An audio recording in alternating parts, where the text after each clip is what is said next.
मैं और national conference. कल ये सुनने में आ रहा था राजौरी में कोई रूमर्स था ये। हाँ, रिवर्स में कोई। मैं देखो, मेरी पार्टी का नाम है डेमोक्रेटिक प्रोग्रेसिव आज़ाद पार्टी। मेरा नाम भी आज़ाद, मेरी सोच भी आज़ाद। न ये लेफ्ट है न राइट है, सेंटर है। इसमें सब हिंदू, मुस्लिम, सिख, ईसाई, जम्मू कश्मीर सब एक है। तो मैं इन सब की सोच से भिन्न हूँ, अलग हूँ। मैं जब सोचता हूँ तो सब धर्मों के बारे में सोचता हूँ। जब मैं सोचता हूँ तो सर समुदाय के बारे में सोचता हूँ। जब मैं काम करता हूँ तो जो भी अल्लाह ने, भगवान ने लोग पैदा किए हैं, चाहे वो हिंदू हैं, सिख हैं, मुसलमान हैं, मैं उनके लिए काम करता हूँ। तो मैं न दाएं जा सकता न मैं बाएं जा सकता, मैं लोगों के साथ। सर इलेक्शन डेफर करने की बात की जा रही है यहाँ पे, तो क्या कहना चाहिए, होना चाहिए टाइम पे इलेक्शन? राजौरी इंटरनल सीट जो है इस पे इलेक्शन डेफर करने की अर्जी दी गई थी कि इलेक्शन को आगे किया जाए, हाँ, एक्सटेंड किया जाए उसकी तारीख। हमने भी मांगा है। ये कोई कॉन्स्टिट्यूंसी है, ये सड़क खुलती है मई में, और आज यहाँ आने के एक ही कॉन्स्टिट्यूंसी में, एक ही पार्लियामेंट्री कॉन्स्टिट्यूंसी में एक डिस्ट्रिक्ट से दूसरे डिस्ट्रिक्ट में जाने में 3 दिन लगते हैं और 2 रातें लगती हैं। ये कैसी का संभव? हाँ, कोई हेलीकॉप्टर से आए तो उनको दूसरी बात है, लेकिन आज बरसात में हेलीकॉप्टर में पिछले 3 दिनों से वो भी नहीं उड़ सकता था। तो इसलिए हमने कहा था जब तक सड़क नहीं खुलेगी, मई में खुलती है, तब तक इलेक्शन नहीं होना चाहिए। क्योंकि आदमी राजौरी पुंछ पब्लिक मीटिंग करके वापस जा सकता था श्रीनगर अनंतनाग पब्लिक मीटिंग करके यहाँ आ सकता। और 35A से, और मैं उन्हें पार्लियामेंट में जब बताया तो बहुत सारे लोगों को, JNK के पॉलिटिशियनों को पहली दफ़ा मालूम हुआ कि ये 35A किसने बताया। 35A महाराजा हरि सिंह ने बनाया 1925 में। पहला ऑर्डर निकाला, दूसरा ऑर्डर 1927 में, और आखिरी कानून उन्होंने बनाया 1930 में। उसका नाम 35A नहीं था, उसका 35 था स्टेट सब्जेक्ट। उससे पहले डर था यहाँ लोगों को कि बाहर के लोग आएंगे। उस वक्त हिंदुस्तान एक था कि लाहौर के लोग आएंगे। लाहौर में 3 कम्युनिटीज रहती थी, पंजाबी मुसलमान और पंजाबी हिंदू और पंजाबी सिख, और तीनों बड़े अमीर थे और तीनों बहुत पढ़े लिखे थे। तो यहाँ के हिंदू मुसलमानों ने महाराजा को बताया कि पंजाब के हिंदू मुसलमान सिख जम्मू कश्मीर को खरीद लेंगे, या यहाँ ज़मीन खरीदेंगे, या नौकरियाँ करेंगे, हम सब भिखारी बन जाएंगे। तो इसलिए महाराजा ने स्टेट सब्जेक्ट बनाया था, और वो स्टेट सब्जेक्ट ही कानून था कि जो सब्जेक्ट जिसके पास नहीं होगा, न नौकरी करेगा यहाँ और न ज़मीन खरीदेगा और बेचेगा। तो मैंने कहा कि अब वो ख़त्म किया, हमारी छोटी सी ज़मीन है तो ये सब बाहर वाले खरीदेंगे। और इसका भी शायद बीजेपी ने सोचा होगा कि बाहर वाले ज़मीन कश्मीर में खरीदेंगे, लेकिन उनको मालूम होना चाहिए था कि 35 साल से जम्मू का कोई मुसलमान, जम्मू का कोई हिंदू कश्मीर में मिलिटेंसी की वजह से मकान नहीं खरीदता। कश्मीर आधा पूरा जम्मू आ गया मिलिटेंसी के बाद अपने जान बचाने। इस स्टेट के सबसे पहले लोग थे जिन्होंने बीजेपी ज्वाइन की। उमर अब्दुल्ला साहब हमारी स्टेट के पहले मंत्री थे जो बीजेपी गवर्नमेंट में मंत्री थे। अब उसके बाद मैं तो मंत्री नहीं बना बीजेपी की गवर्नमेंट, मैं तो MP भी नहीं बना, मैंने तो अलायंस भी नहीं हो।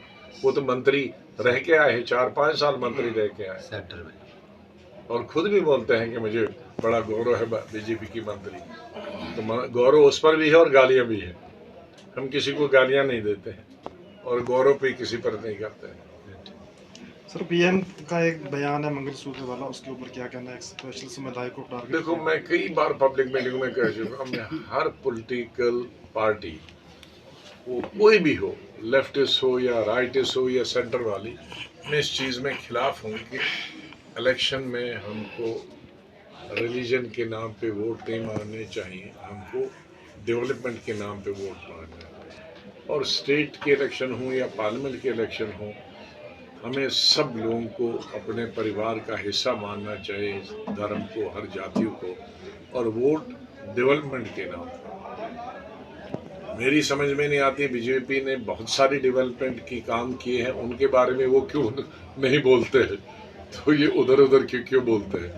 अगर वो डेवलपमेंट पर भी बात करते तो भी लोग यकीन करते, क्योंकि डेवलपमेंट को मानने वाले भी इस देश में बहुत हैं, उनकी संख्या भी बहुत है। 35 और 370 टूटने के बाद आज़ाद साहब काफ़ी स्थितियां बदली हैं। लोग जो अमीर लोग थे उनके वो और जो ज़्यादा है उनके कारोबार बढ़ गए। जो गरीबी रेखा से लोग हैं वो नीचे दब कर रह चुके हैं।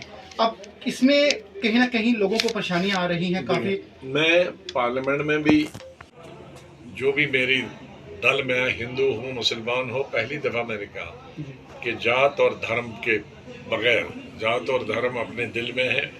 मंदिर वाले मंदिर में पूजा जितनी दफ़ा करूं, मस्जिद वाले मस्जिद में करो, गुरुद्वारे में गुरुद्वारा, लेकिन जब इंसाफ बांटना होगा उस वक़्त धर्म और जाति के नाम पे इंसाफ नहीं करता। ये तो मेरे अपने लोगों के लिए और जनता के लिए मेरा निवेदन है कि अगर वो डेवलपमेंट चाहते हैं, वे विकास चाहते हैं, हमारी पार्टी को अगर पार्लियामेंट में वो चाहते हैं मेरी तरह गरजे जब सब सो जाए और हम जगाते थे उनको, तो हमारा प्रतिनिधि, इसलिए मैंने वकील चुना है जो वहाँ भी वकालत करें, क्योंकि वकील अगर हो तो अच्छी तरह से शुरू में ही कर सकता।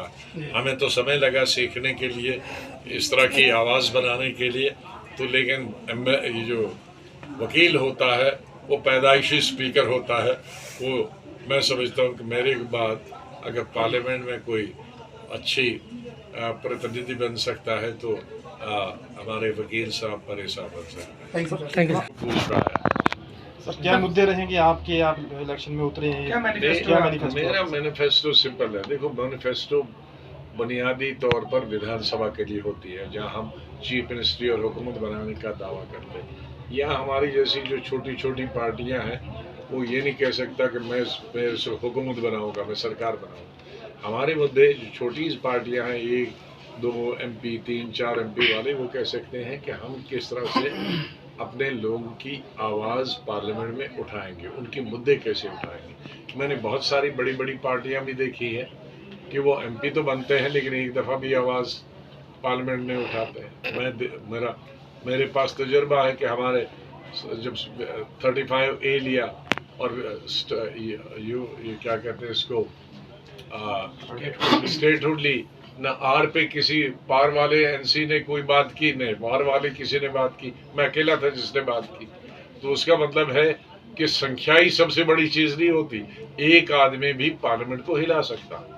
क्या हर बार जम्मू कश्मीर के अंदर पार्लियामेंट के इलेक्शन को ही बढ़ावा दिया जाएगा या असेंबली इलेक्शन को भी बढ़ावा दिया जाएगा?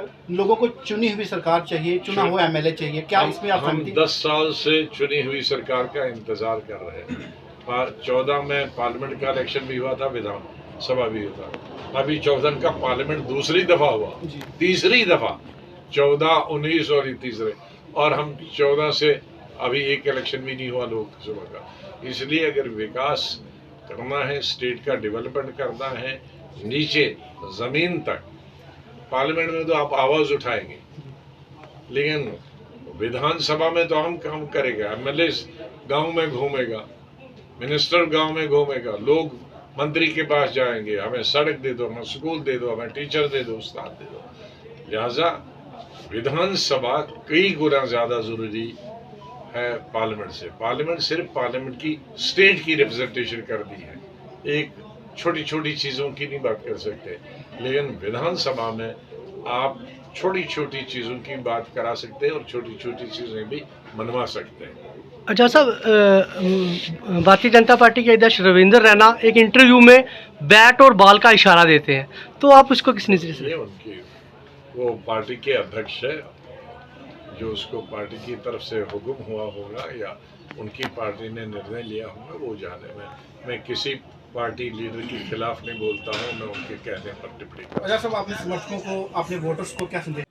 तो यहाँ सब डाक बंगलो तो अधिकतर इलेक्शन कमीशन वाले बैठे हैं, तो लीडर बैठेगा कहाँ, उसकी सिक्योरिटी बैठेगी कहाँ? तो कम से कम अगर ये रास्ता होता तो आप वापस हेडक्वार्टर पे, स्टेट हेडक्वार्टर पे पहुंचते, अपने अपने घर जाते, सिक्योरिटी वाले भी लीडर में दिन में यहाँ कंबाइन करके, लेकिन वो नहीं है। आजाद तो साहब, इसमें लीडरों को भी तकलीफ और वोटरों को भी तकलीफ। और मार्च अप्रैल में तो वैसे जम्मू कश्मीर में इलेक्शन होना नहीं चाहिए। सबको मालूम है कि हमारे जो बरसात, दो किस्म की बरसातें होती है, एक जुलाई अगस्त में और दूसरी मार्च अप्रैल में। और पहाड़ी इलाकों में पीर पंजाल हो, चिनाब वैली हो, और कश्मीर में इसमें तो मार्च अप्रैल फ्लडिंग का सीजन होता, कंपेनी नहीं हो पाती। माना 14 दिन होते हैं, उसमें 6-7 दिन बारिश होती है, बाकी 6 दिन में कैसे करोगे? 5-5 डिस्ट्रिक्ट के कॉन्स्टिट्यूंसी में, हिंदुस्तान में यूपी में 5 है और किसी में 4 हैं, 6 हैं एक विधानसभा में। 500 क्या कहते हैं मील के एक है। यहाँ कॉन्स्टिट्यूंसी एक पार्लियामेंट 20-20 हज़ार स्क्वायर किलोमीटर की है, तो एक स्टेट के बराबर यहाँ की कॉन्स्टिट्यूंसी है। यूपी के 6 लोकसभा के बराबर जितनी है एक कॉन्स्टिट्यूंसी है, तो दिक्कत तो है। और वही 10 दिन है, 15 दिन है। तो यहाँ बैठ के जो समझते हैं, दिखते हैं, वो दिल्ली में बैठ के पता नहीं चलता है। आजाद साहब, नेशनल कॉन्फ्रेंस के लीडरान का बयान। साई ओम पावर सिस्टम लाए हैं एक्साइड नियो ई रिक्शा अब नए रूप व स्टाइल में, वो भी पहले से अधिक दमदार। एक्साइड नियो में अब आया है बड़ा डैशबोर्ड, वो भी एंड्रॉयड डिस्प्ले के साथ, USB charger with powerful sound system के साथ, जबकि एक्साइड नियो अब आ गया है लेड एसिड के साथ लिथियम बैटरी में, जो देगा आपको एक बार चार्ज करने पर 130 किलोमीटर माइलेज। 1200 वॉट की पावरफुल मोटर हर चढ़ाई को बनाए आसान। पावरफुल शॉकर व बेहतरीन सस्पेंशन, फ्रंट में अधिक पावरफुल शॉकर, नए मजबूत अलॉय व्हील, अधिक रोशनी वाली हेडलाइट व इंडिकेटर, मजबूत रूफ टॉप कैरियर व गर्मी से बचाव के लिए रूफ मैट, जबकि यात्रियों की सुरक्षा के लिए राइट साइड प्रोटेक्शन। वहीं यात्रियों के साथ सामान ढोने के लिए एक्साइड नियो बन जाएगा पहले से बड़ा। चढ़ाई चढ़ने के लिए हैवी गियर व अधिक पकड़ वाली हैंड ब्रेक, यानी एक्साइड नियो ई रिक्शा अब नई लुक के साथ आया है नए फीचर्स में। इस वीडियो को देखकर आने वालों को मिलेगा 5100 रुपए का कैश डिस्काउंट। तो देर किस बात की, आज ही आएं और ले जाएं अपना नया एक्साइड नियो ई रिक्शा। हमारा पता है Sai Om power system, last matador stand, Anand Nagar, Bohri, Jammu. Phone number 0191 255 4360 255 4359। Jammu Kashmir की खबरों के लिए जुड़े रहिए JK अपडेट के साथ।